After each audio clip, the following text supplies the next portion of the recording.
bench? Well, we got this neck about, oh, I'd say 70% carved.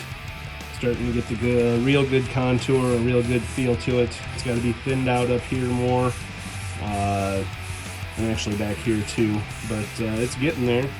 And I'm using a whole arsenal of tools. I'm using this 100 and some odd year spoke shave that I got from Ben Crow, thevintagetool.com. Ben Crow is the luthier at Crimson Guitars. And then I've got a couple Japanese rasps. We call them dragon tail rasps because they look like a dragon's tail. Got a rounded rasp. It's got regular file on it too. Chisel. And then my favorite, the Shinto saw rasp. This takes a lot off with a little bit of time. So yeah, it's getting there. It's going to be a nice looking neck when it's done. And a lot of blending, a lot of sanding, a lot of other things to do. Still got to contour this heel area and get that taken care of, but it's getting there. Hey guys, how's it going? So I'm back here carving the neck, and I got here at my 1st and here at my 12th exactly where I want it. And as far as thickness goes, right there in the middle. So now what I'm doing is I'm taking my Shinto saw rasp, and let's clear this thing out a little bit. These things are stupid sharp, and I've had this thing pretty much since I started building guitars. And if you can see it, it looks almost like a bunch of hacksaw blades or something put together. But man, do these things take a lot of material off and quick. So just want to show you this, how fast I can get down to that point where I want to be.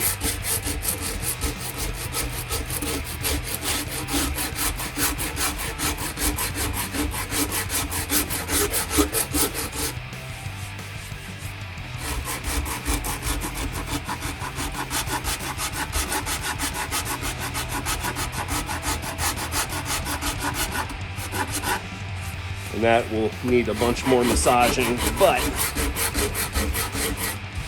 you can see how fast that goes. And then to even that all out, then I just take my spoke shave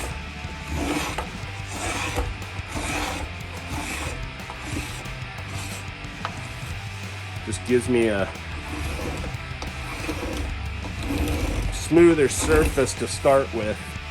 And you gotta watch it because, especially with bird's eye, all these little knots will catch it. But if you're careful, it's okay.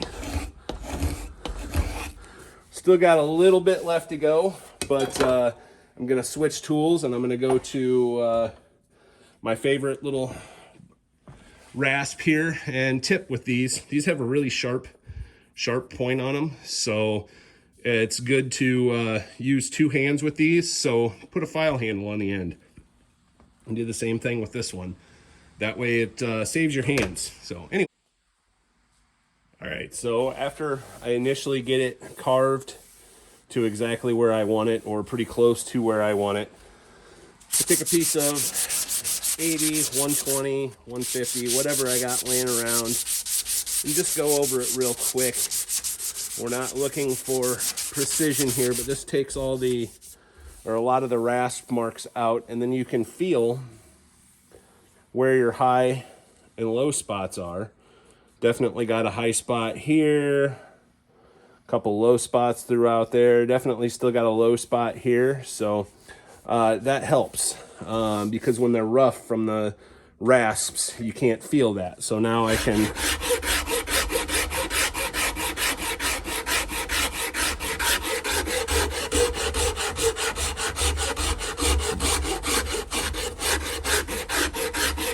go back through and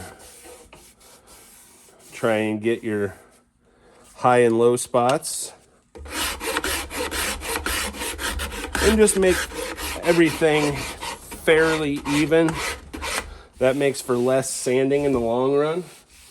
And take that other piece of sandpaper, where did I put it?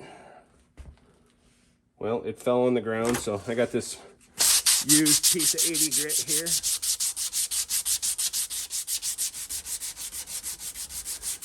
When you're carving, your bench gets really messy, so does your floor. And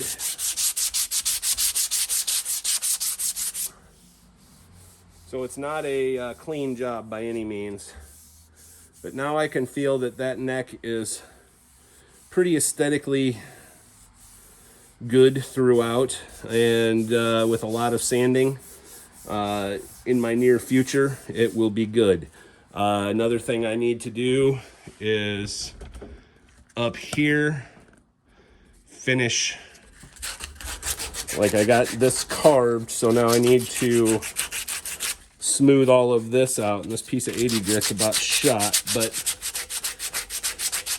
I'll do the same thing up here, and that will let me feel my high and low spots. I see and feel a groove right here that I'm gonna have to smooth out. But yeah, so a couple little neck carving tips I guess I've learned over the years. Look at the beautiful grain in that neck though. It is so gorgeous. Well, one last thing, guys, I'm gonna focus in on this, and just got a tub of towels here, but look how pretty that grain is in that neck. It's got bird's eye, it's got some nice quarter sawn look to it. The headstock, let's see if I can get to the headstock. The headstock has a lot of bird's eye in it. Just a beautiful, beautiful piece of wood. Anyway, thanks guys.